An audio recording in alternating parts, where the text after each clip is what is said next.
1 Samuel chapter 13. Saul was 30 years old when he became king, and he reigned over Israel 42 years. Saul chose 3,000 men from Israel. 2,000 were with him at Michmash and in the hill country of Bethel, and 1,000 were with Jonathan at Gibeah in Benjamin. The rest of the men he sent back to their homes. Jonathan attacked the Philistine outpost at Geba, and the Philistines heard about it. Then Saul had a trumpet blown throughout the land and said, "Let the Hebrews hear." So all Israel heard the news. Saul has attacked the Philistine outpost, and now Israel has become obnoxious to the Philistines. And the people were summoned to join Saul at Gilgal. The Philistines assembled to fight Israel with 3,000 chariots, 6,000 charioteers, and soldiers as numerous as the sand on the seashore. They went up and camped at Michmash, east of Beth-aven. When the Israelites saw that their situation was critical and that their army was hard-pressed, they hid in caves and in thickets among the rocks and in pits and cisterns. Some Hebrews even crossed the Jordan to the land of Gad and Gilead.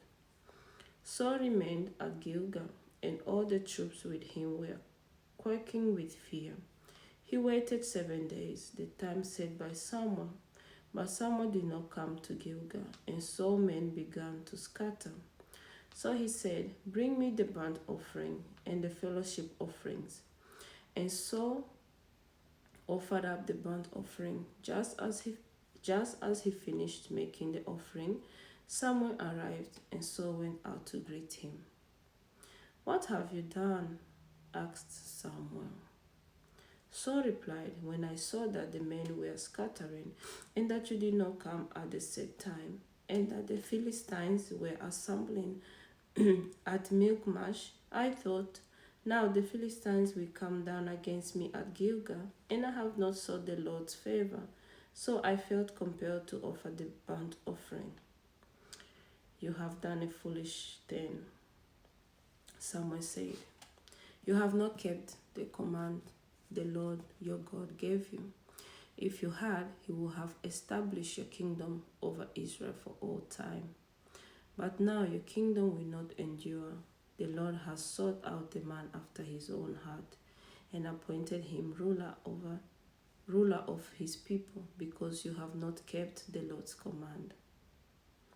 Then Samuel left Gilgal and went up to Gibeah in Benjamin, and Saul counted the men who were with him.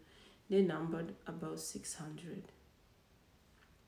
Saul and his son Jonathan and the men with them were staying in Gibeah in Benjamin, while the Philistines camped at Michmash. Raiding parties went out from the Philistine camp in 3 detachments. One turned towards Ophrah in the vicinity of Shoal, another toward Beth Horon, and the third toward the borderland overlooking the valley of Zeboim facing the wilderness.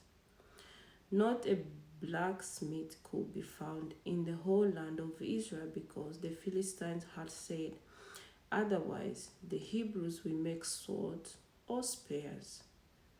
So all Israel went down to the Philistines to have their plows' points, mattocks, axes, and sickles sharpened. The price was 2/3 of a shekel for sharpening plow points and mattocks, and 1/3 of a shekel for sharpening forks and axes, and for repointing goads. So on the day of the battle, not a soldier with Saul and Jonathan had a sword or spear in his hand. Only Samuel and his son Jonathan had them. Now a detachment of Philistines had gone out to pass at Michmash. God bless you.